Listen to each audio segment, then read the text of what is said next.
Welcome back to Mean Streets, the podcast where we investigate the best, worst, and forgotten movies of film noir and more. I'm Luke Deckard, And I'm Matthew Booth. and we are your cinematic sleuths. And today it's time to crack another case. Matt, what has come across our desks this week?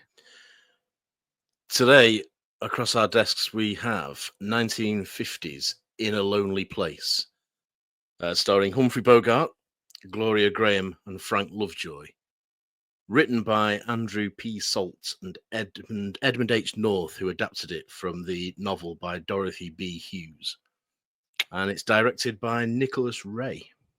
The IMDb longline is: a potentially violent screenwriter is a murder suspect until his lovely neighbour clears him. However, she soon starts to have her doubts. And doesn't she just? Doesn't she just? Doesn't she? Now, is this? I will start this with a question to you, fellow Mean Street sleuth. Is this a film you had seen before and a book you've read, or is this all new to you? Yep. I even have the book right here. I love this edition of the book. It's a newer edition, a Penguin edition with the green cover, and it's it has the kind of a car in shadow with the headlights flashing green. Very cool design for this book. That's the edition I've got. That's the edition I've got with the beautiful typewriter font. Yes, for the title of the author's name. Yes, Penguin have done a few of these, what they're called modern classics, crime and espionage, which is quite fun to see some of these older books given some publicity. I know they also did a Ross McDonald one, which is nice because he's not easy to find. You can find him a little bit, but he's not necessarily the easiest to come across in your bookstore. So it's nice to see that. So yeah, it's a lovely edition of that. Of that book. Yeah, so it's very nice edition. Very nice edition. What was your kind of initial takeaway from seeing In a Lonely Place? Spoiler free, of course. I can't remember the first time I saw this film, but it was a few years ago, and I remember really enjoying it, and I still really enjoy it.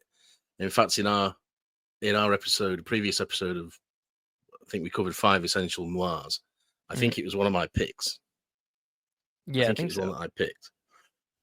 This is a film I enjoy. I like a lot of things about this film, not least Bogart's performance, which I think is one of his best.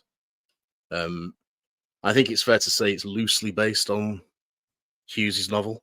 We'll get into that. We'll get into that. And I also think, as I did with The Big Heat, go back and check the episode that we've done on that film, that Gloria Grahame is a knockout in this as well, but for different reasons, playing a totally different character. Yes. But she's equally good in a much darker role. Yes.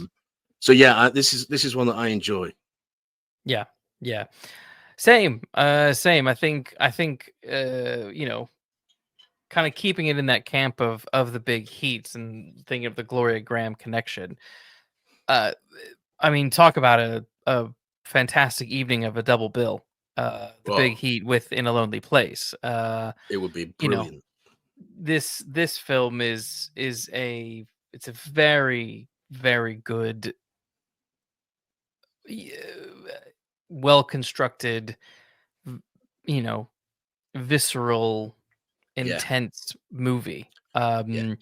It's I mean, it's no reason, it's no surprise rather that it's considered a classic, I think. Absolutely not. I think watching, you are gripped from the beginning to the end. It's also not a terribly long film. It's very the pacing is very, very smooth and fast and keeps you engaged the whole time. I sort of miss, I know I say this every once in a while, but I miss films that have this feel, that have a depth to them, that have rich characters in them, but there's also it's very streamlined, and there's no fat on the script. It's very it's a very well-oiled machine. Yeah, So definitely. yeah, I It it's a strong recommendation. I'm already going there. This is a classic that I think if you're a film noir, if you're just even vaguely interested in film noir, you need to see this film. yeah, this is a must. This is a must Yeah, see, definitely. yeah, yeah. Um, and it's an hour and 30. The runtimes vary depending on where you look, but I clocked it at about an hour and 35, Yeah. and it accomplishes and achieves a lot Mm, in those minutes, far more so than some films that are another hour on top. And one of the things that we often say on this show is that in noir sometimes the mystery element is secondary, and mm. here I think it really is. It Yeah, yeah. the detective side of this is almost non-existent, Yes. um, because I think I said in our show about the essential noirs. This is a story about a doomed love affair, which we'll get into, and about you know people being stuck by their own natures, being trapped by Mm, their own natures, which yeah. goes somewhere to explain the title. Um, so yeah, I think this is a must see. I think it's easily on my top 10. Um, Mm. which, as people who listen to this know, my top 10 and my top 5 vary daily. um, but Yes. this is always in there somewhere, and deservedly so. I think this is a killer film. Yeah, I think anyone who approaches this film for the first time, or if you read it, like, it's never going to disappoint. It will, No, if you're a lover of this genre, you are going. I think it's safe to say you are going to love this film. And yeah, I mean, hooked on it. Now, interestingly, you mentioned that it's based off the book by Dorothy Hughes of the hmm same title. Very, very different. Very, very very different. different in adaptation. So I guess we're going behind the camera already. We're starting with the Yep. adaptation and then we'll dive into the screenplay of it. But obviously spoiler alerts galore. In Dorothy's book, the character of Dixon Steele, played by Humphrey Bogart, in the book is in fact guilty of murder. Yes. He is a violent man, he is a murderer. And in many ways, interestingly, there is a parallel between his sort of character and Tom Ripley. Tom Ripley. And I find that so basically what he does, he kills a man, a young wealthy man, and assumes that guy's identity. Which is funny because it's easy to compare it to Ripley, but actually this came first. Her Yeah. book was published before, so I can't help but think that Dorothy Say or that Patricia Highsmith must have in some way been inspired by that concept with this. The I don't idea. know that for Yeah. sure. I didn't find No. any factoid about that, but when you see that this is a 1950 book, or no, 40, 1947 book, and 47 then it her is. book came out in 1955, you're like, okay, I think there's some inspiration happening here, which Yeah. is absolutely fine. That's not a dig or anything like that on That's Patricia not to that's Highsmith. not to It's take away just from Highsmith. a It's not to take away from Ripley. no, No. no, it's just a No. very interesting sort of you kind of it's I'm always interested in the way things sort of evolve. Like if you go back and look at what's his name, John Carroll Daly or Carroll John Daly. I always get his names mixed up. He's kind of a very precursor to film noir with or not film noir, but hard-boiled fiction with his Race Williams character. And then you jump to him to Dashiell Hammett, who were contemporaries, and then you jump to Raymond Chandler. You can kind of you see this evolution of a certain type of character. Yeah. And I so it's fascinating to see that in A Lonely Place, the book, there is that sort of, oh, this is a bit Ripley-esque. You can kind of see where she's picking up on ideas and then takes them to another level I in think. Talented Mr. Ripley. Yeah, and I think Dix is a nastier character than Ripley. I mean, Yes. he's much more sadistic, and he's a violent predator, um, Yes. and totally unashamed by it. And Yes. I mean, Ripley is much more of an anti-hero, and I mean that very sincerely. In that, you know, you do sort of root for Ripley. I'm not sure that I ever root for Dix in the Yeah. book. No. Because he is an unpleasant, nasty piece of work. He's more akin to sort of someone like Max Cady in Cape Fear Yeah. than he is to Ripley in my book. And I mean, again, we recommended the film. I'm going to recommend the book because it's a brilliant read. It's a difficult read, but it's a very good read, and it's interesting to compare and contrast. Yeah. But the Dix we get here, I call him Dix because that's what they call him in the film, Dix and Steele, is not the same as Hughes's character by any means. No, but I agree. sort of wanna... So I was just going to. I agree. There is a progression from Steele to Ripley. Yeah. And Yeah. I don't know for certain. I've not been able to find anything that suggests that Highsmith was aware of this book. But Yeah. it's one of those things that make you think, surely. Well, I mean, the book came out in 1947. The film came out in 1950. Her book didn't come out in 1955. Yeah, she was must aware. have been swimming. Yeah, swimming around somewhere in her conscience. Yes, she knew somewhere. I think what's interesting about the Dix in the book is, and there are elements of it, I think, in the film as well. But I do get a sense of he is someone who is maybe struggling with a little bit of PTSD. He is very much lost after the Second World War. And I'll read a quick couple of sentences from the book that I think sort of sums up the character of Dixon in both the book and here, but the way he is explored is different. And the line says, he didn't know why he'd come out here before. It wasn't far. He didn't even know why he'd come out tonight. When he got on the bus, he had no destination, just the restlessness, and the bus brought him here. He is a lost soul in the book, and he misses the fighting. He misses the war. He misses feeling that he was doing something important, but he also misses the violence. Yeah, and he misses having a purpose. Yes. But he misses the fact that purpose can be expressed and carried out violently. Yes, which then sort of makes me think of like Fight Club, where what happens when you're dealing with the male who has no sense of purpose in his life. And it's you can watch Fight Club, you can read the book, and you can very much see that as a sort of allegory of sort of MAGA America. These sort of lost men who have no purpose in life, who have found solace in listening to brainwashing nonsense about what does male mean. And it's like, okay, well, now you're a bunch of fucking nut job Nazis. Yeah, and I think yeah, and I think the key to that is the fact that in the book, Dick Steele is about, I don't know, half the age of Bogart's character, Bogart's version of the character.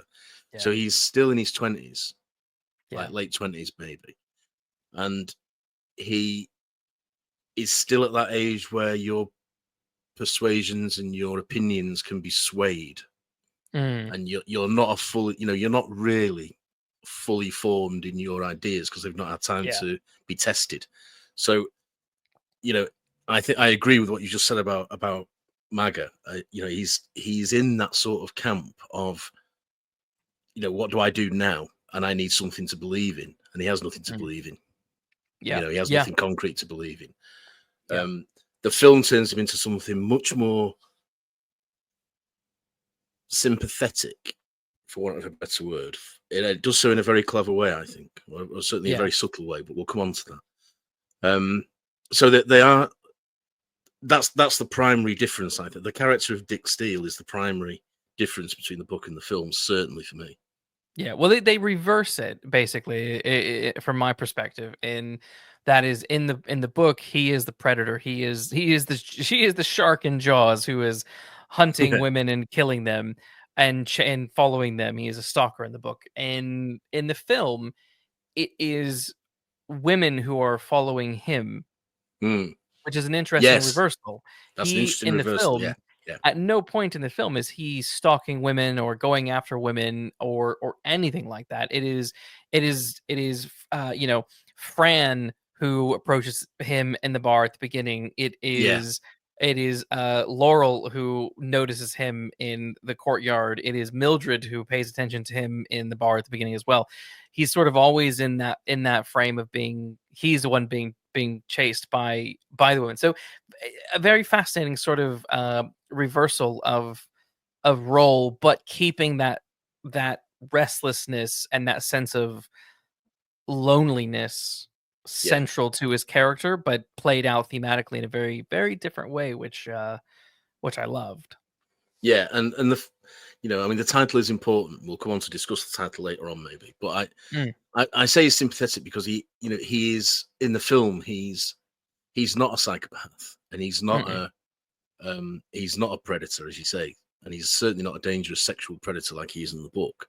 no, But he is a washed-up screenwriter whose glory days are behind him. yeah, So, although the character in the book doesn't necessarily doesn't have an ideal, he doesn't have a purpose.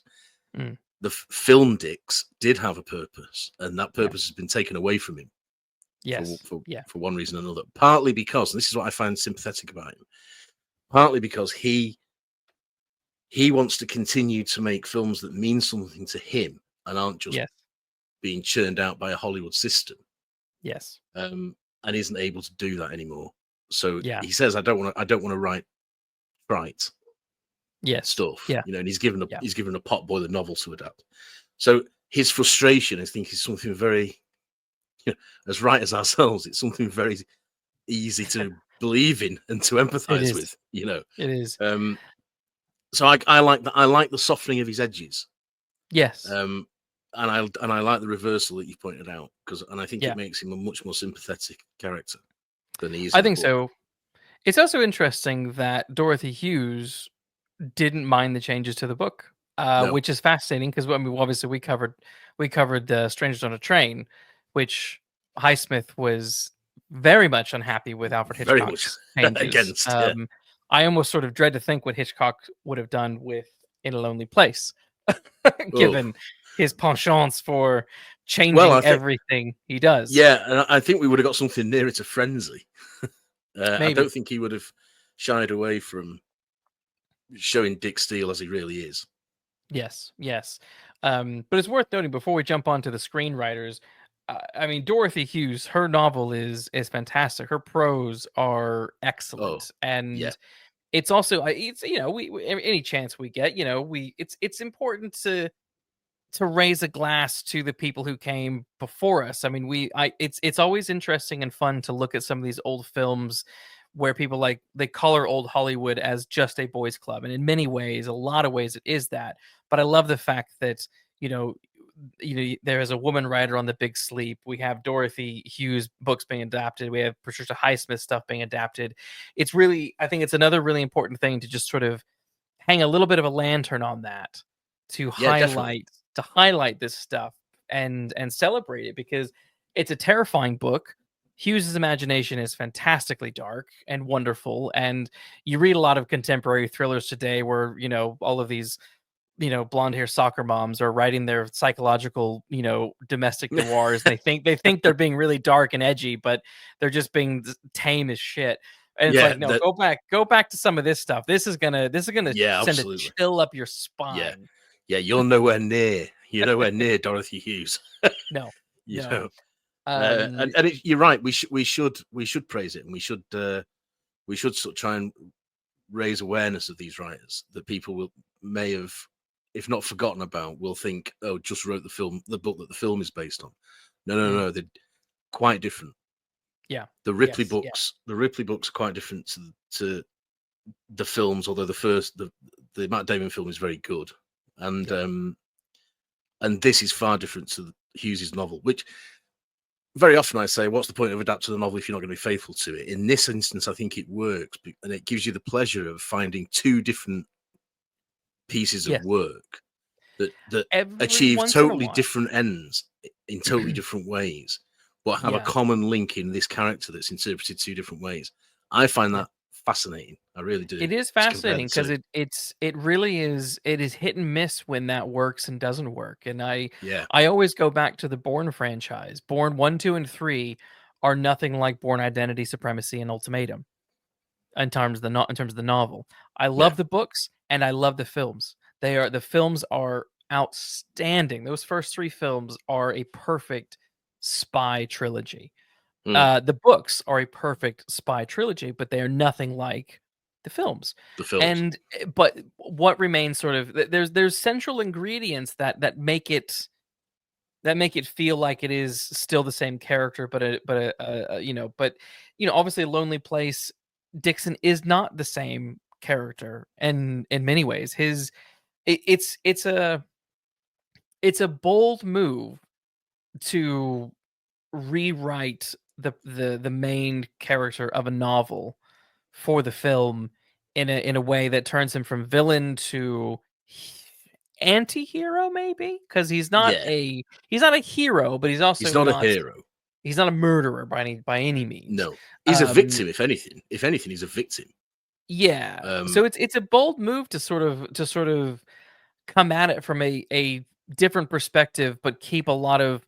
And I think that's the thing. It's you keep enough central ingredients. It's like, okay, I can kind of see where they're playing with this, and this isn't the book, and then that's fine. This is a completely different thing. Or I think about films like Atomic Blonde. The comic book mm. is nothing like the movie, but the movie with Charlize Theron is fantastic. But also the comic book is a lot of fun. Mean Streets will return right after this. Who doesn't love a good boxing movie? Well, Steve Hunt presents the Boxing Movie Podcast. On each episode, Steve and his guests discuss a movie that has boxing as a theme. Do not be put off if you're not a fan of boxing, though. Of course, he covers the likes of Rocky and the sequels, but the depth of boxing-themed movies across cinema history is much greater than you might imagine. Boxing Movie Podcast has covered the early works of Hitchcock, explored the world of blaxploitation cinema and the golden age of film noir, with episodes covering The Setup, Champion, and Stanley Kubrick's Killer's Kiss. You might not have previously considered yourself a boxing movie fan, but after listening to a few episodes of the Boxing Movie Podcast, you may have to reconsider that view. Find the Boxing Movie Podcast wherever you get your podcasts. If you love Mean Streets, join us on Patreon and get exclusive perks, insider access, and a chance to shape the show. Depending on the tier of your choice, get early episode access, your name in the credits, and have your questions read on air. You can help us choose films for us to review, unlock exclusive commentaries and reviews, and join our members-only YouTube Live Q&As. So slip on your trench coats, pull your fedoras down, and join us on Patreon today. It's interesting, it's bold, and it doesn't work very often, but when it does work, it feels like lightning in a bottle, Yeah, this is lightning in a bottle. This is Yeah. definitely lightning in a bottle. And it definitely works, this. It is a risk. It's a huge risk. But blimey, it pays off. It really does. It does. So there are 2 writers on this film, Andrew Slott and Edmund H. North. Edmund North wrote on it first. He wrote a draft that was a little bit closer to the book. That ended up not being used almost at all. So I'm interested. It's interesting that he has a writer credit. It must be because he bashed out the work, and then when Yeah. Slott came in, Slott took that, and then him and Nicholas Ray did a lot of the rewriting and refocusing of the script. Now, I do love the sort of meta theme that is put in here, and it's sort of what we were just talking about, and that is Bogart's Dix is meant to be adapting a book, and they keep telling him, just do the book. Yeah. Which means, i.e., give the people what they want. Yeah. There's no sense in being creative. There's no sense, just give the people the thing. Just give the people the thing.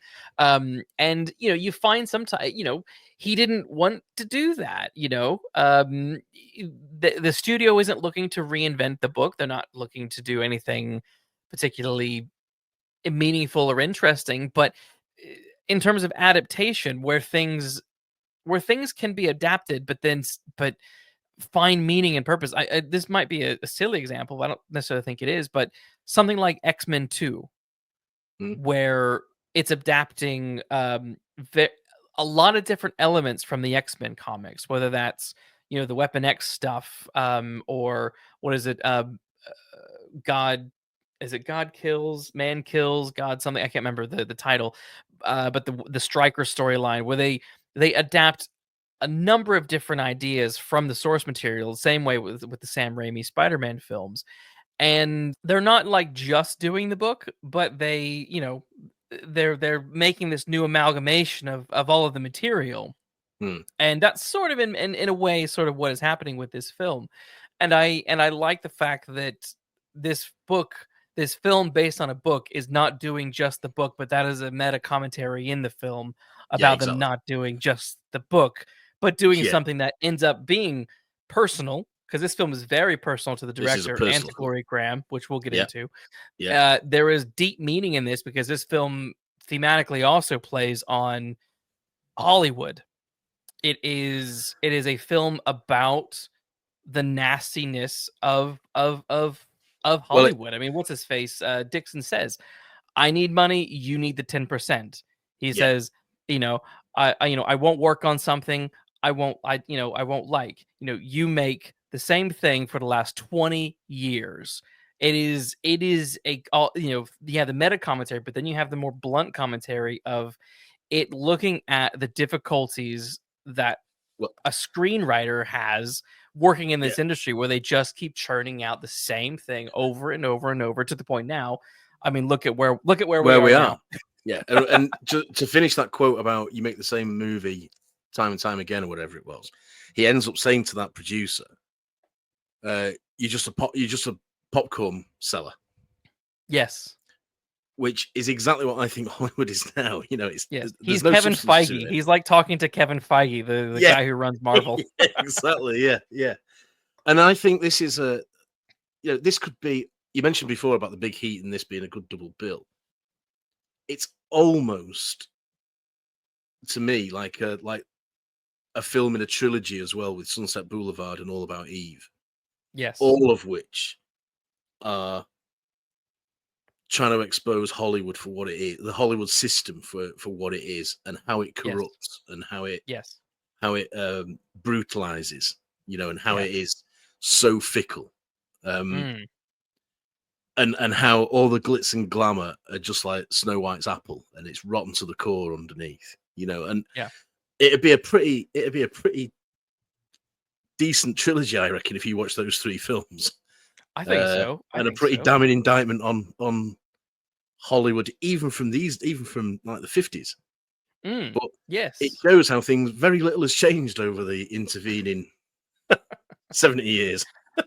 Not a lot, not a lot. But again, also capping off the thematic ending. In terms of In a Lonely Place, this film, as we spoke earlier about Dixon in the book, there is that male loneliness, but Yeah, he's also an artist who is lonely in this artistically devoid place. yeah, yeah, But he's also lonely because he's a man without love. He wants to be loved, and he wants to love, which is yeah, obviously very different to the book. So, that title, In a Lonely Place, is such a it's wonderfully layered, the way it plays on so many different ideas and concepts within the characters throughout. yeah. Um, and People it say now, it don't should they? People say, I'm in a bad place at the minute, and mm, you know that sort of that went through my head watching this, thinking, well, Dix wouldn't say this. He could only say, "I am in a lonely place," as yes, well as a bad place, because yes, he is, yeah, and it's his own nature that means he is. yeah, Because eventually, what almost happens at the end was bound to happen anyway. yeah, So and yeah, which we'll and come on to. when we think about, we ages ago, our second episode, we covered L.A. Confidential. Mm, This, which we mentioned in that episode, I'm pretty sure this was one of the films that Curtis Hanson was like. He told Russell Crowe and Guy Pearce to to watch this watch, film because yeah, this is the attitude, this is the loneliness, this is the desperation of 1940s LA that we are going to be exploring in this yeah. film. And This is as a film to watch for research and understanding of era and attitude, perfect. perfect, Perfect. perfect, Perfect. absolutely perfect. Critic response to In a Lonely Place, well received. there were some critics who sort of took question to the bleak ending, which that happens quite a bit. But That I do love a happens. bleak ending. Not all I noir necessarily has a bleak ending. Sometimes it doesn't, but I do love a bit of a downbeat at the end. Like, so for yeah, example, back to the comic book analogy or comparison, I love the ending of Spider-Man 2. I love Mary so do I. Jane running through the park in her wedding dress, going to Peter's door. They reconcile, they confess their love, they agree to be together, and then sirens. He swings out, and this big. You feel like it's a big, exciting moment because Spider-Man's off to save the day, and then she's just stood there with Yeah, this solemn expression, and the music even does it goes it down. downs. Yeah, it goes down. Yeah, Yeah, and I'm like, yeah, I love a downbeat, bleak ending because you're like, oh, isn't the happy ending I was expecting. no, This is and the ending we interesting. get here is the perfect ending for me. Mm, There was an original end. It was improvised. We'll come on to this perhaps later on, but there was a different ending yeah, we'll originally, definitely chat about that for sure. which made no sense. Well, wasn't liked. Let's put it that way. And it's a bit cheesy. I think the ending we get is the ending we deserve. Yeah, You know? we'll go into that detail because we'll go into that detail bit at the end because it's an interesting change. Yeah, we'll Yes, talk about it when we get to the end of the film. yes. So Bogart, uh, interestingly, this is one of his least famous works, Yes. and but ironically, it's considered one of his best performances. And it is shocking because this film is fantastic from start to finish and needs to be up there. Honestly, I'm going to say it now. This is better than The Big Sleep. Oh, He is absolutely. better here than he is in The Big Sleep and The Maltese He's Falcon. He is. he's better than in both. Yes, this is better than both of those films by a country mile, By a whatever that country means. mile. By a country mile. And um is he better in this than and he is in Casablanca? well, we will get to that because one of our Patreon questions is a sort of about that. So we will All right. we Okay. will get there. But what I will say is it is up there with Casablanca. Yeah. This should be part of the holy trinity of Bogart films. Yeah. What the third one is, I don't know yet, but Well, you I'll know, tell you what mine is. I'll tell you what mine what? is. Go on. The Kane Mutiny. Okay, He there you go. plays the psychotic captain of the Kane in the Kane Mutiny. Yeah. And Yeah. when he breaks down on the stand in the court martial, that is screen magic. So Yes. I would absolutely agree. I would say that the Kane Mutiny, and Casablanca are the Bogart films I would recommend to people, with The Big Sleep and The Maltese Falcon coming after. Yeah. Sure. When you've Sure. watched those, go and watch those two as well, Yeah. Yeah. because I can I go with think that. he's better in this than he is in either of those films. Like you say, Yeah. He's it's almost a career best, I think, if not a career best. Yes. There is lots of discussion about that, and many people have said that this is Bogart the as the most authentic or real that he's been on screen, Yeah, and there's something to that, and it seems to be sort of rooted in the idea that, like Dixon, he is he is in a Tom Cruise way. We'll use that as an example. And he is passionate about his art. He yeah, doesn't want to be a popcorn. He's not a popcorn guy. He wants to create art. He wants his artistry, his skill as an artist to be at the top of his game. yeah, And you get that sense throughout with Dixon. He doesn't want to just be writing crap. He wants to be good. And Bogart wants to be acting the hell out of his roles. He wants to be yeah. shooting for the stars with his performances. And I think that is maybe adds that level of reality to Dixon. Maybe Bogart is able to bring that level of reality through both his age and maturity to this particular character Mm. because you feel it. Well, yeah, I absolutely agree with all that, and to to show that we're not alone in thinking it, there's an essay called Humphrey and Bogey. Do you know this essay by Louise Brooks? Yeah. I'll just give a very quick quote from it. She says that In a Lonely Place gave Bogart a role that he could play with complexity because the character's pride in his art, his selfishness, his drunkenness, his lack of energy stabbed with lightning strokes of violence were shared equally by the real Bogart. Yeah. Yeah. And I think that's probably true. I certainly Really? the pride in his art is what you've just been talking about. Yeah. And we know that by this stage he was definitely a drunk by this stage. Yeah. And I think he was a difficult man, but I think it's because he was a perfection. He strove to be as good as he could be. Yeah. He strove to be the best that he could be in his art. And in that, he is on a par with Dick Steele in this, in the film, not the book. Yeah. And I think he was probably feeling a bit of frustration that he was getting a bit sort of bogged down in thrillers, cheap thrillers, and this was a chance for him to do something different and to show he could act. And God, when he could, and I agree with you about Tom Cruise, and I've said before when Tom Cruise is made to act to keep up with somebody who's better than he is in a role, he's very, very good. Yes. When he's just left to sort of be the movie star, he's equally good, but it's not as impressive. And Bogart's like that here. Bogart's got something to work with here and show how good he is, and he does. He really does. He does. His character, both Bogart and his character Dix, really sort of fall into that complicated Hollywood type of abusive creatives. Yeah. Like, anyone can go and read up about the Bryan Singer X-Men movies and things, and there's some problems there.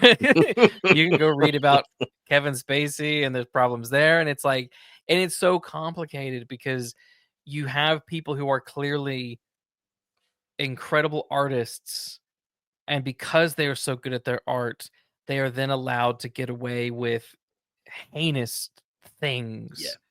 And Dixon Steele is in the film, not the book, but in the film, really falls into that type. So again, that's another interesting thematic commentary of Hollywood, the Hollywood system, because when in the beginning of the movie they're in a bar, he's chatting with this girl named Mildred who's reading the book that they want adapted. He says, "Hey, come back to my house, you can tell me about the story, it'll be better than me reading the thing." Does that, yada yada yada. Sends her home in a cab, doesn't take her to the cab, doesn't call a cab, sends her to the cab stop. She gets murdered on the way home.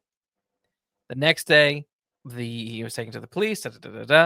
When his agent arrives, his agent is doing everything he can to A, see if he actually did it, and B, how can he cover it up? Yeah. Yeah. And how can he cover it up? That's the thing that you get with this Hollywood system, where there are certain people that they know are bankable, they know will bring audiences in. They don't want to upset the system, and they don't want to upset their cash flow because they're greedy bastards. Yeah, and absolutely. There is something to be said about In a Lonely Place, the accusation that he might have murdered this woman, and his agent trying to cover it up, because it speaks to that kind of problematic system that still continues today. Still continues to this day. And in a much smaller forum, the untouchability of stars.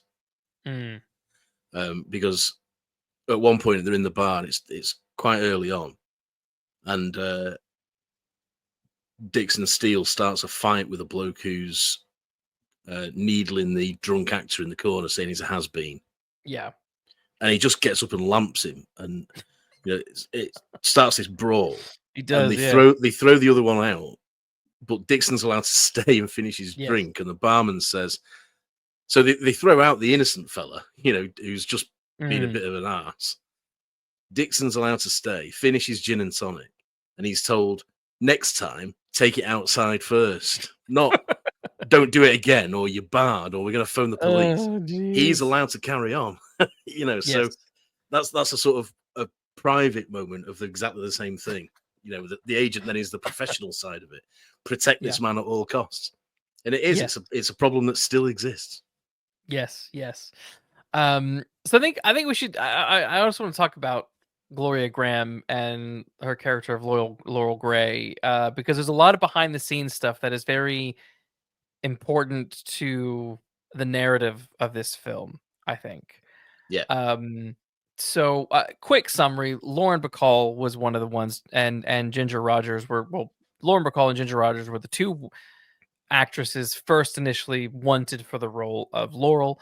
Bogart obviously wanted his wife because they are constantly in the habit of making these double bill, these duo hits. Um, WB wouldn't let Bacall out to No. do the film, so Rogers, Nicholas Ray, um, had to convince the producer to let Gloria do the role. Now, Gloria had not had many hits by this point. She had 1947's Crossfire, um, but hadn't really taken off yet No. as a superstar. Um, and so there was a little bit of negotiation there, but Nick got his way and got his wife the part.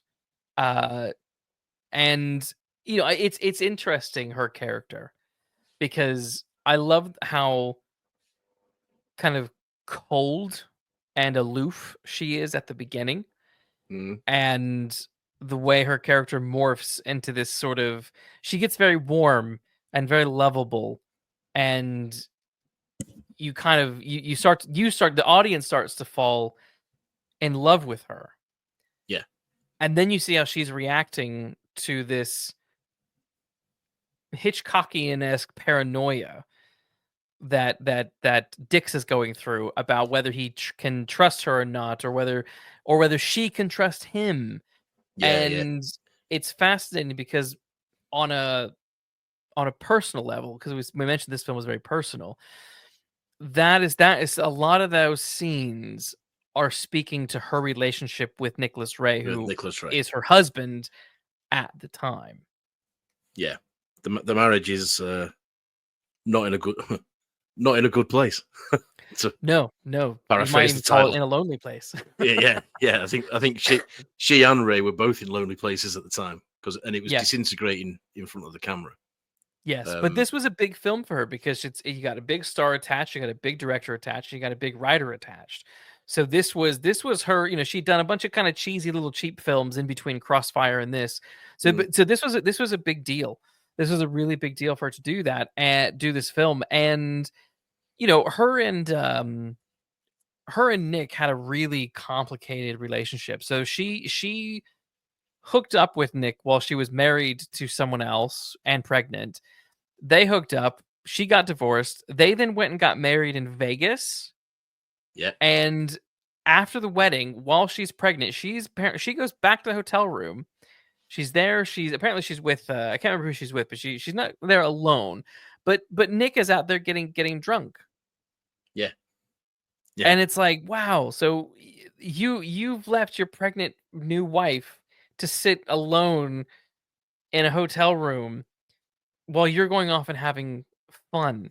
Fun. And Yeah. it's just, you kind of get the sense that even from the very beginning, from the very beginning of their relationship, there is this lonely aspect to it, which the producer, Robert Lord, he was worried about them working together Yeah.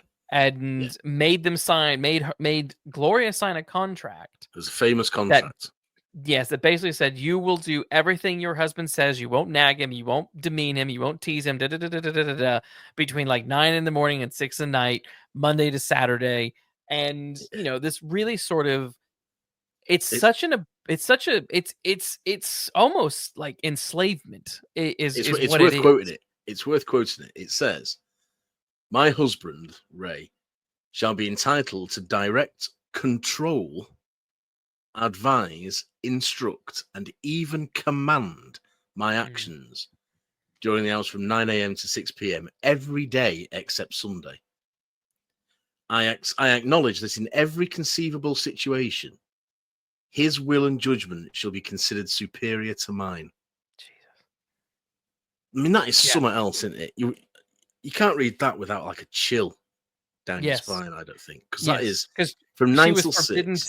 to nag, cajole, tease, or in any other feminine fashion Yeah, seek to distract or influence him. Like, yeah. wow. Feminine fashion. Nasty. Wow. Nasty, nasty, Nasty. nasty, nasty, nasty. Nasty. So from 9 till 6, she was not her own person. Mm-mm. She was not She her own was his person. After that, she instrument. could do His what she wanted. instrument. Yeah, she was totally under his control. Yeah, shocking. It's It it's is it's one of those things where it's like you watch this film and this film is so amazing. The acting, the story, the sets, the cinematography, the music, everything about this film is incredible. But you also can't help but I mean again, the irony. This is a the film irony. on Yeah, commentary of the Hollywood sleazy system, and the behind the scenes is that nasty Hollywood system at at work work. in Yeah, their lives. yeah, It's exactly. insane. You know, I Now mean, you talked before about meta. I mean, oh god, that is it. That's the best example, more so than the yeah, script not being like the book that that he's writing not being like the book. This film is yeah, a narrative about exactly what is going on. It's telling its own story. You know? yes, yes, yes. So Gloria and Nick, they did separate during the film, but they didn't let anyone know. Literally no one knew during the production, which No, is really, really impressive. yeah, Because yeah, the reason that they didn't want to say because they didn't want either person to be replaced. Because no. as effed up as they It, were, they sort of respected each other as artists. It's so fucked up, but it is fucked up, yeah. And it's they so nuts. they they respected each other as artists, and I think to some extent, and as a follow on from that, they sort of knew that it was best for the picture. So Mm, they're sort of in it for the greater good. Now, I mean, that is quite impressive in its own way, given how toxic that all is. The mm, fact that they can see something better coming from it, I think is quite impressive in yeah. a very perverse way. I'm not saying I Yes. admire it. It's a very No. perverse Mhm. situation, but Yeah. it makes the film, you know, as good as it is, really. Yes. Well, It's one of those contributing factors. and yeah, 'cause in many ways they are mining a lot of personal stuff that is happening between them on camera. So, for Yeah. example, there's a lot of moments in the film where Laurel is scared of Mm, Dick's and his yeah. violence and his outbursts, which is something that Gloria was literally afraid of when Nick Afraid would of. do. I mean, So you have this idea of this art is imitating life and life is yeah, imitating art, and she's able to mine her feelings and her emotions from these real life scenarios where she's not only doing it from this perspective of having experiences, she's looking at the man who she is afraid of directing the movie while she's acting out these scenes, looking at a person who she's needing to act to be afraid of. yeah. And there was something in I think I used this example before, but in one of the lesser good seasons of Sherlock, there was an affair situation between Watson and Mary, Yeah. and in real Yeah. Yeah. life, those actors were separated or in the process of separating. Mm, And there's a scene between them where Mary dies, and he's admitting his affairs, all sort of stuff, and it's a very sort of intense, even though the episode is generally shit, that moment is a very intense visceral moment, and you mm. just can't help but think, I bet the directors were really pushing their real life drama to get the most from them Pushing in that buttons. scene. Yeah, Yeah, pushing buttons. yeah. And we know, don't we, that actors and writers to a certain extent will often, use their art as a way Mm, of dealing with their own shit. And I can't help thinking Graham did that. She must have been able to somehow just to deal with it and to somehow fictionalize it. Must have been going on even if she didn't really realize she was doing it. Because mm, it's just like you say, it's too close to what she was living yeah, for it not to have resonated. yeah. So but it does enhance the film. You know, in a very seedy way, it does enhance the film. I think so. But yeah, they didn't want anyone to know for that reason. They didn't want to replace. Like, he started sleeping in dressing rooms, Yeah, yeah, instead of going home and stuff, and they just sort of kept up a charade. I mean that in itself takes a mental toll on you, doesn't it? yes, You know, short of anything else. So, yes, you know, it's a fascinating behind the scenes glimpse into a situation that then is being presented pretty much on the screen. I mean, it's all very interrelated. yes. Oh my God, yes, yes. Now, this the her performance was loved by pretty much everybody. Critics loved it, Yeah, studio loved it, the public loved it. This really Gloria's performance here really was the thing that made her a star. yeah, Um, it's a bit of a sad story, though. Her life is still a sad story. Many of them, but not too dissimilar to Bogart's. You know, they just bad relationships, bad career choices. You know, she had this sort of peak where she was going from this to the big heat to yeah. a few other hits, but then just sort of stalled somewhere along the way and started doing kind of going back to kind of Cheap cheap stuff. films and losing her way, Yeah, which is a real disappointment because it's one of those things where you see this, you see the big heat, and you're like, wow, you had so much to give. yeah. She's one of those who, you know, her career should have been. It should have rivaled Bacall's, and it should have Mm, rivaled um, people like that. People, you know, people who came up through the studio system. You know, Ingrid Bergman. She should have been up there with them because yeah. she was certainly up to it. You know, she had the acting chops for it. And bad luck, I suppose. Bad luck and just showbiz. You know, Mm, but it's a sad story. And I think she moves to Liverpool. I'm sure she marries a much younger man and moves to Liverpool. I'm sure she died in Britain. I'm sure she died in the sort of back streets of I'm Liverpool not sure. somewhere. Yeah. People can correct me if I'm not right on that, but yeah, she's a lost opportunity. I think is Gloria Grahame because she deserved to have a career that was much more notable than it was. You know, Mm, she had a run of good films, and I suppose you could say, well, um, uh, we've got the big heat and we've got this, so mm, at least she's known and remembered for two classics. yes. Um, Yes. but she should be remembered for far more than two classics because she deserved it. You know, her Yeah. performance in this is brilliant all the way through, and she does start off very cool and aloof, and she has some great lines like where he tries to kiss her for the first time. She says, Yeah. "I said I liked your face, not that I wanted to kiss it." You know, Yes. it's a Yes. great line, and she's And very composed in that in the first police interview where she says she gives him the alibi. yes. She's Yes. very composed and assured and certain of herself, and then again, real life and art.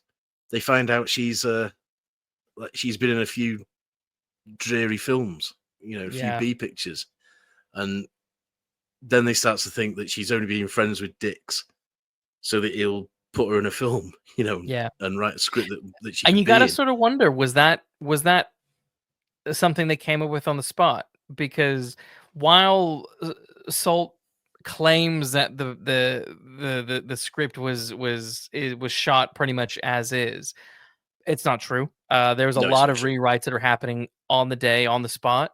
And that's one of those ones, like, I wonder if they sort I of wonder. Yeah, rejigged I that. wouldn't be surprised. I wouldn't be Me neither. surprised. But it's another layer of truth informing fiction, you know, Yes. and it adds a bit of depth to it. It adds a bit of truth to it, and it adds a layer of, you know, what are her motives? What Yes. are her motives? Yes. Is she Well, genuinely falling in love with him, or is she about to use him? Because as she said, the women in this are all after him, not the other way around, like in the book. yes. Well, you mentioned what are her motives, and I think there is a way of watching this film and reading her character as possibly the murderer. Oh, I'm intrigued. Go on then. Because there is a sort of there's a couple of moments that sort of hint at her being it's obvious that Dix is what he is. He's blatantly violent. He's blatantly this. He's blatantly that. So him as the killer just seems really fucking obvious. Yeah. To me. Even anytime it's like, yeah, well, with her, there's those moments where she's getting the massage by the maid. And the maid's telling her to get out and go back, and Dixon abused his last girlfriend, and oh, you need to get back with Mr. Baker, da da da da da da da da da da da da, and she gets really sort of snappy. But then you have that scene a couple of scenes later between Laurel and Sylvia, the wife of Brub, Dixon's best friend, who's a cop who's investigating his best friend's potential murder case. And she tells Laurel tells Sylvia about the car crash, the swiping scene, where then Dixon gets out and grabs a rock. The two guys are fighting, and almost bashes the guy's head in. And she it's almost like, hey, why are you telling us? Are you doing this because you want, you're saying, oh, I just need you to laugh at it and tell me that I'm being crazy. And then she has that nightmare scene where she's thinking about this stuff that she said and she's seen, Laurel that is, and she starts laughing in her sleep. Yeah. Which is kind of sadistic. It's like, ooh. Yeah. What is your role here? Who are you really? What are you really? There is What are you really? Yeah. There is a sense of in like the scenes where Bogart is making the grapefruit and he straightens it and all those sorts of things. You're just sort of like, what are you are sort of expecting her to be the evil femme fatale. So in these moments where they do these things where she's cackling in her sleep while she's having a nightmare about these horrible moments, you're sort of thinking, did you have something to do with the girl's murder? Because no one is Yeah. going to suspect you. No. But you were watching them that whole night. You saw things happen. You saw her leave. You heard her scream, because Mildred screams for help as she's reciting the book. Help, help, help. Were you trying to frame him for it's all of this stuff is sort of it never goes there, but there's these little subtle hints throughout. You're sort of thinking this film could have easily gone that direction. Yeah, it could. Did you do it so that you could get into his life? Because you would be his only alibi. So you insinuate yourself into his life. Yeah, I can. It doesn't go there, and I confess it's not a reading I'd ever had. But yeah, I see where you're going with it. It would be. It could easily have gone that way, and it would have been an equally satisfying film, I think. Yes. It would have been. It would have made it perhaps more of a crime thriller than a sort of psychological. Well, I don't really know what to call this film. Is this a psychological thriller, or is it just a sort of like a bad romance?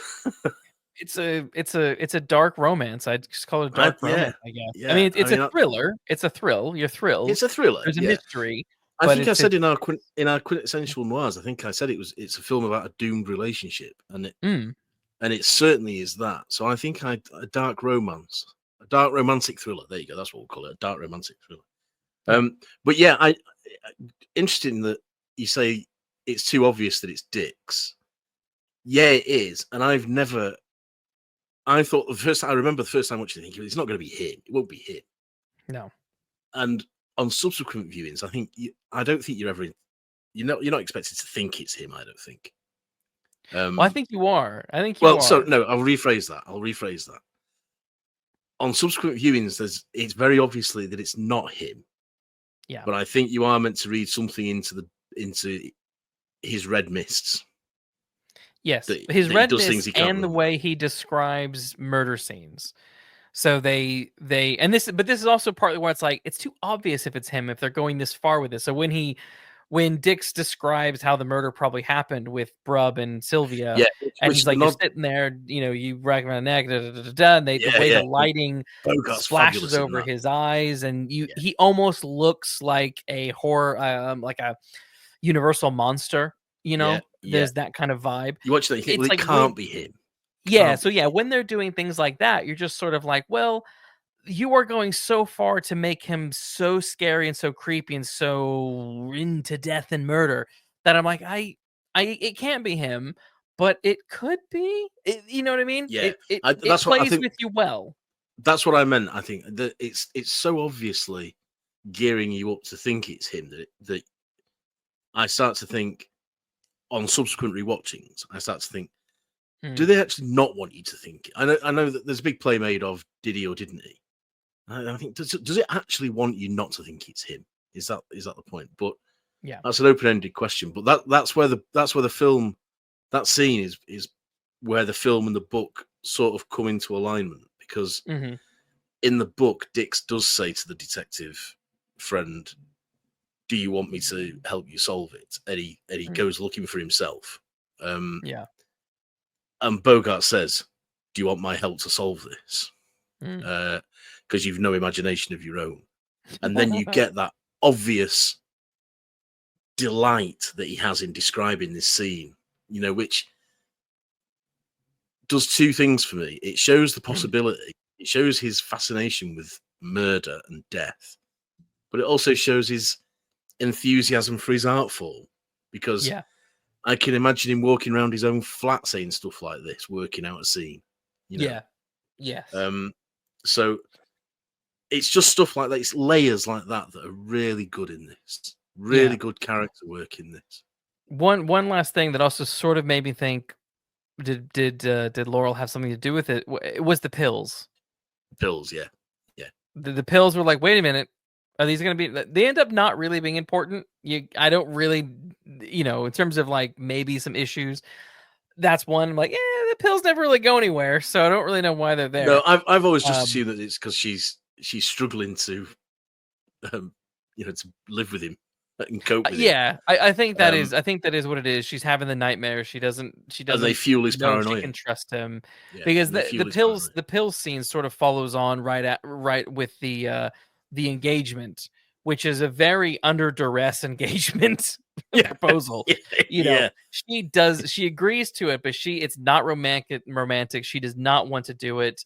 And then when the agent comes around, she's breaking down, and he's like, "Oh, you're not gonna marry him, are you?" And she's like, "No, I can't. I can't." yeah. And she's like, "I don't trust him. Like, I don't even know for sure if he didn't kill Mildred." Again, I'm like, He- "Are you just saying that? Because like, did you do yeah, it?" yeah. Yeah. I know. And now you've mentioned it, of course, it's dead obvious, but Yeah. it's not a reading that I've ever picked up on before. That's fascinating. I'll have to Mm. watch it again now. But what a shame. Yeah, watch it again. You can kind of see her as possibly manipulating certain scenarios and stuff. Because then But she would be a femme fatale, wouldn't she? Then she would she be, would, she would. because she's manipulating him not into killing, but into taking the rap. Yes, yes, Yeah. but the thing is with this, because you mentioned earlier that the mystery side of this is in terms of secondary, is very secondary. You might have even called it like Non-existent. the C story. The C story of this film is actually the mystery, where every once in a while the cops are coming in. Every once in a while there's a little bit of a here's a little moment, and there's this other guy that Mildred was seeing, and it's like even Bogart's like, it was him.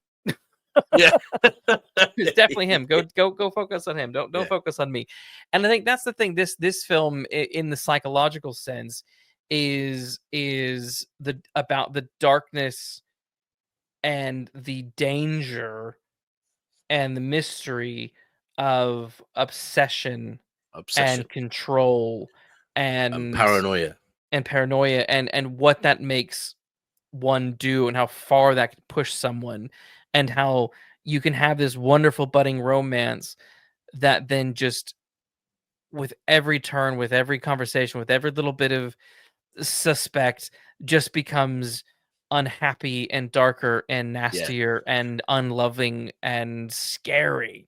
And that is I mean that is the point of the film. That is really what this is getting across, is this focusing on that is the noir aspect of this, that's the that noir kind of aspect of this. doomed relationship, it's the that fatalism. It's the that yeah, fatalism. that mystery of, can they work, the mystery is, can they work this out?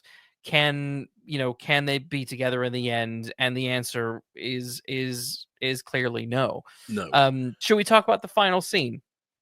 Yeah, just to preface that, Mm, what I love about this is the real, and I think it is a real tragedy. It's a real romantic tragedy. This, mm, in the sense that they can't be together for reasons we're about to get into.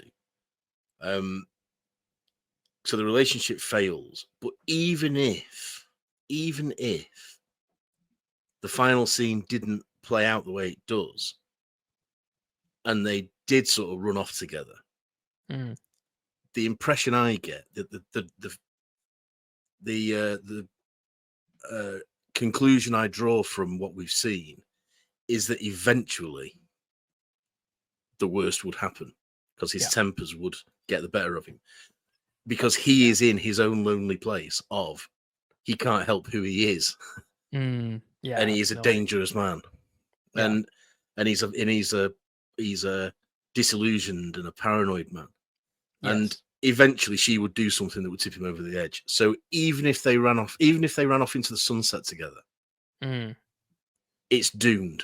yeah, It's real fatalism. It's real.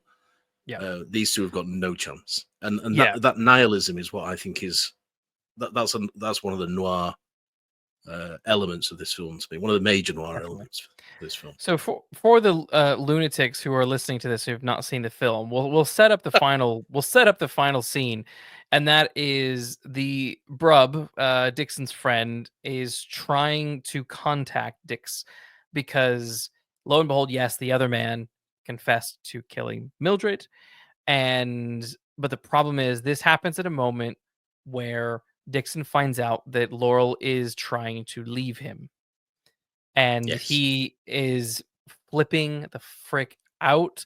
She leaves the restaurant, he runs after her, goes to her place, banging on her door, trying to get in, while the police are calling his house. And it's a very, in terms of editing, sharp editing. That the tension Yo. is building between every frame, because you're like, oh my god, please someone answer the phone. Just answer the phone. If you answer the phone right now, everything's gonna be fine. Just answer the goddamn phone. Yeah. Somebody And interrupt. yes, yes, that's what you Somebody want. break the spell. Yes, and so then he breaks and gets into her apartment. She's trying to like calm him down. Her bedroom is locked. He thinks someone's in there. He bursts in. Basically, just this volcanic eruption of distrust Yeah. goes off, and she's like, "Don't yell at me. I don't like it. It frightens me." And it's you are like, oh my god, what is he going to do? Shit. He then clocks that she is going to leave him. She's not wearing her wedding or her engagement ring, and it's like, oh my god, oh my god. Yeah. Yeah. And then the phone rings twice, and the first call is what is probably the most terrifying call, because it's the travel agent who says, Yeah. "We can get you on a flight tonight." And Dix is the one who's answered the phone and hears that. And he puts the phone down, he looks back at Laurel, and he goes over and he starts to strangle her in Yeah. bed. And you're like, Because she's leaving without and he doesn't know. yes. And I'm like, oh my God. For a second here, I was thinking, ah, he's going to be innocent of that murder, but he is going to be guilty of this murder, because Yeah. he is out of control. He is just a moment's away from literally killing someone in real life. Like, this is Dixon's character. Yeah. But then you get that relief of a second phone call Yeah. where the police call and they get a hold, and there's the apology, and that just heartbreaking moment where Laurel's character says, yesterday, Oh, this would have meant so much to us. Today, it doesn't matter at all. doesn't matter at all. That is And heartbreaking. his hunched shoulders, Bogart just leaves the place. Yeah. And of course, she mutters the famous line, I lived a few weeks while you loved me. Yeah. Goodbye. Yeah. And you're just like, No. holy shit. Yeah, holy shit, yeah. And because there are two things that stop him, aren't there? That she says, I mean, going back a bit, Mm. I watch it and I agree with what you say when you say this. He's innocent of the inverted commas main murder, but he's going to be guilty of this one. And equally, at the same time, I think, and this is the culmination of all those interrupted attacks. So the bloke who he sideswipes on the road and nearly beats to death with a rock. The bloke at the beginning who he has an altercation with in the car. Each one has been, the bloke in the bar, each one has been more violent than the next. So killing her is a logical and thematic perfect ending, really. Yes. And I'm thinking, well, there we go. This is going to be the payoff for all those interrupted scenes. But she says, she pleads with him not to do it. Yeah. Just as she pleaded with him not to kill the bloke by the roadside. And he starts to stop then, doesn't he? The mist starts to descend, to evaporate then. And then the phone call, so he's already sort of de-hulking. Yes. Like, yes. Yeah. And it's, and that makes, because he's doing it of his own accord, that makes it even more tragic for me. Yes. It's a because fantastic he genuinely does one. love her. Genuinely He does love her. Yeah, it's a fantastic 1-2 punch because obviously right before this scene, Dix is sitting down with his agent for dinner and they're meant to be celebrating their engagement.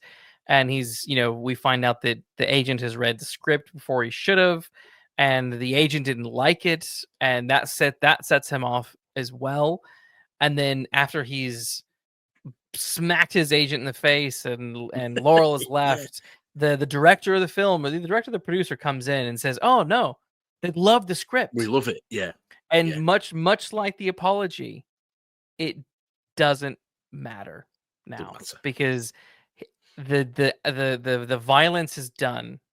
There's no joy to be had, and then so he loses the joy of people loving his work, and that's what he's wanted from the beginning of the film. Now he's losing the woman that he's loved, which he's wanted from the beginning of the film, all because of his inability to control his temper and these violent outbursts that I personally think feel like they are rooted in a post-war PTSD. Yeah, well, like you said about the dicks in the book, there are some shades of PTSD in this. That he's not dealt with, issues he's not dealt. We don't know what he's done in the war or anything like that. But on top of all those things that happen when people come back from wars and are then just abandoned, he has the career failure, and he has the disappointments, and he has the lack of love. All of those things piled on top of him. And his only way of dealing with him is to lash out. And this time it's caused him and cost him everything. Yes. Now it's heartbreaking. It really is. It is. It is. It's crushing. Now, of course, this wasn't the original ending. No. And I think, there are these godsend moments where a different ending is brought in. We think of Chinatown, we think of this, we think of several others, that it's like, oh, I'm so glad you went with this ending because that made it all the more impactful. But so I can just quote from Nick Ray, but basically the original ending was that Bogart, Nick Dixon, does kill Laurel. He just that is the ending. So Ray says, I just couldn't believe the ending that Bundy, meaning that's his friend Andrew Slott, the screenwriter, and I had written. I shot it because it was my obligation to do it. Then I kicked everybody off the stage except Bogart, Art Smith, and Gloria, and we improvised the ending as it is now. Hell of an improvise. Oh my God. Okay, back to the quote. It's one hell of an improvise. In the original ending, he had we had ribbons, so it was all tied up in a neat package, with Lovejoy coming in and arresting him as he was writing the last lines, having killed Gloria. I'm so glad that they didn't go with that ending, because while I can actually see that it makes sense, there is something so much more rich and heartbreaking about the ending There that is. we actually got. There is. And the original ending, the line, there are two things I think are wrong with the original ending. Mm.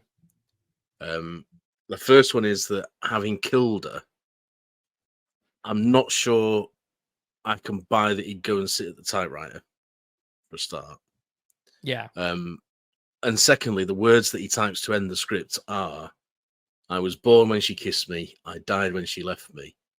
I lived a few weeks while she loved me, which is something he'd written that he liked the sound of, but didn't know where to put in the script. And he puts it Yeah. at the end.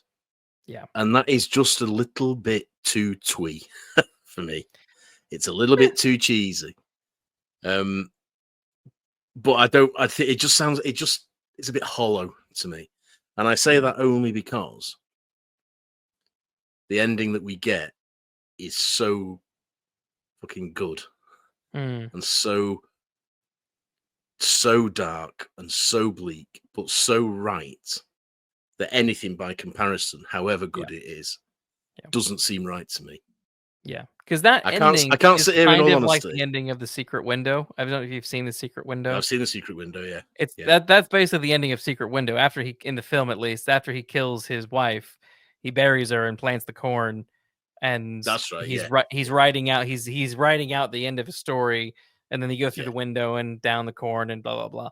So it's based that is essentially what this original ending was like. So maybe Stephen King nicked that and maybe he did that for his sake. I can't sit here. I can't sit here in all honesty because largely because I don't know, and say that I wouldn't like that original ending if that was the one that I was given and I didn't know of any. There was no other to compare it to. Yeah. But now that I know that was the original proposed idea and I know what we get, there's just no comparison. There's no comparison. Yes. And he's dead right. Like there's no comparison with Chinatown. That ending no comparison with Chinatown. This ending is perfect. No. And he's right when he says, in that quote you just read out, he ends it by saying, let the audience make up its mind what happens to him once he walks out and walks back to his own apartment. Yeah. Yeah, absolutely. More of the same. Definitely. Now, we have a couple of Patreon questions, so I think we should probably get to those. Yeah. Steve Hunt of the Boxing Movie Podcast. He's an upcoming guest, and also we just did a recording with him, which was a hell of a lot of fun.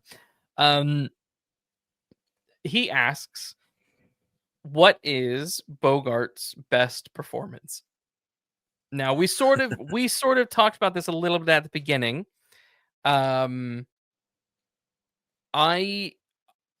It's tough because he has a lot of good performances, and if to use a boxing analogy, if these two performances were in the ring together, it might be a Rocky 2 situation, a Rocky 2 moment where they knock each other out because and but I need to say my other one. I failed my analogy because I forgot to say the other film, but Casablanca and In a Lonely Place. I'd guess it was Casablanca. Yeah, or his two. And I think you put those two in the ring, they're probably going to knock each other out because both are just so iconic. They're so iconic that it's a tie between those two for me. I don't know about you, but that's me. Well, at the risk of sounding boring, I think I might have to agree. Again, I would heavily lean towards the K Mutiny, especially the breakdown. The breakdown scene on the stand in the court martial is absolutely brilliant. And to use a boxing analogy, it's knockout. And again, I do struggle between those three for what his best performance is. But I think on Casablanca and this are iconic, and there are bits in Casablanca where he really is heartbreaking. But I don't think he, because that's much more of a romance and a sort of a true romance, if you like. Yeah. I'm going to edge and say this, and I'm going to say, because of the darkness of this romance, and because of the inevitability of it, and because of his the the mix of almost psychotic, killer instinct and his vulnerability in this. I think In a Lonely Place by a margin Sure. beats Casablanca for me.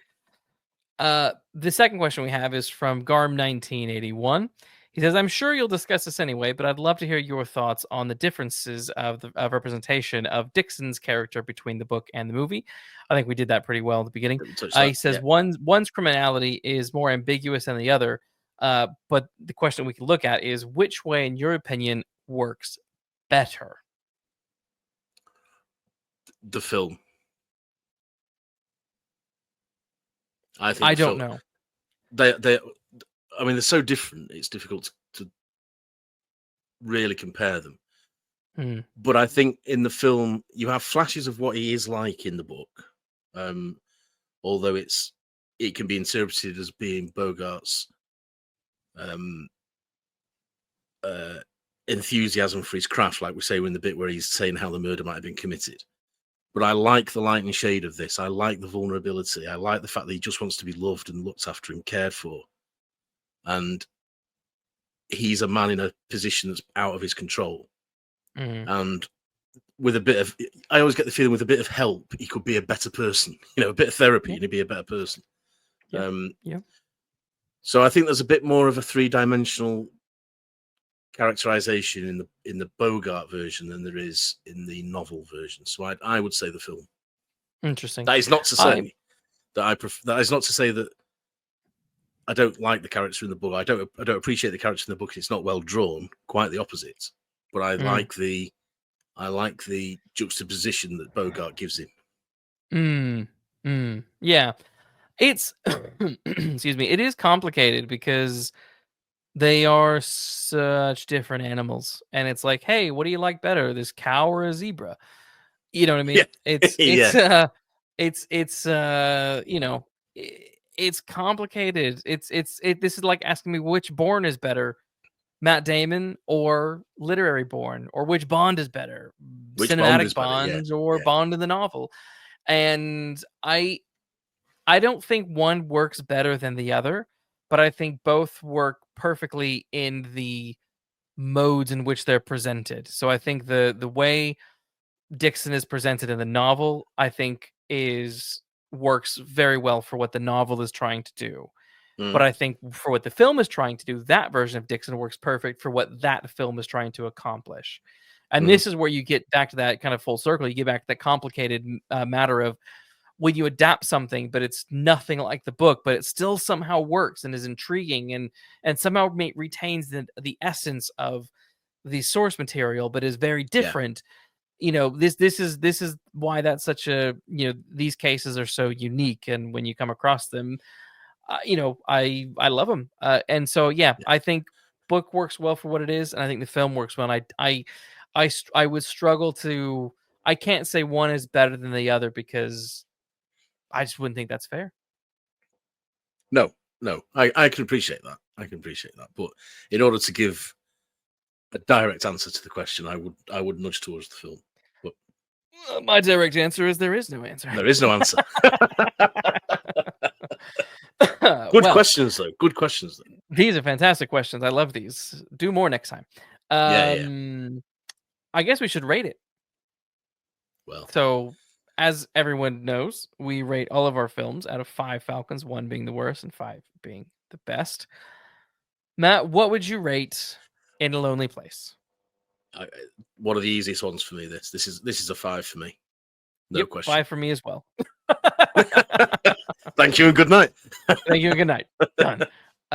But no, seriously. I mean, it's we said at the beginning we basically gave it away what our ratings were. We gave it away at the beginning anyway. But there is so much in this film to enjoy. There is so much in this film to admire. And there is so much in this film to make you think and draw your own conclusions, which is always more rewarding than, as Ray says, ribbons and nicely tied up packages. And it's noir. It's noir to its core, although not necessarily detective noir, but it is noir to its core, and rewarding every time you watch it. I highly recommend people, if they haven't seen it, they do see it, and if they don't yet own it, because Yes, it's definitely one for the collection. My advice is to go buy the Criterion Collection version of this film. Yeah, That's what I have. It's wonderful. The special features are wonderful. There's also on the Criterion Collection a radio drama of Dorothy's book. You can listen to the full radio drama on the DVD. is that the Robert Montgomery one? I think so. It's called like In Suspense or Suspense or something like that. Yeah. But yeah, it's worth. There's so much cool stuff with that. So go buy the Criterion version because it's fantastic. But any other thoughts before we wrap up? No, just Bogart at his best, Grahame at her best, noir at its best. What more can you say?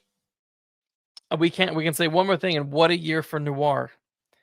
Because the same year this came out, Sunset Boulevard came out. Yeah. Interesting. 2 films about Hollywood. the sleaziness and disillusionment of working in Hollywood. Yeah. Coincidence? You decide. I know, right? Those films never fail to hit their mark, it seems. Absolutely. But I think we have thoroughly investigated this. I think we can close the file, put it in the drawer, and shut it away. I think we can. We will be back next week with another case. So in the meantime, make sure to like and subscribe and leave reviews on Apple Podcasts and ratings on Spotify and leave comments on YouTube, and we'll chat with you there.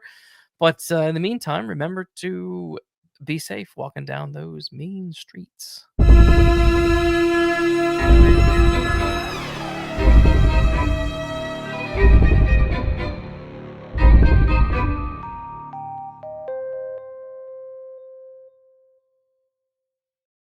Just want to give a quick shout out to our paying patrons. We have Steve from the Boxing Movie Podcast.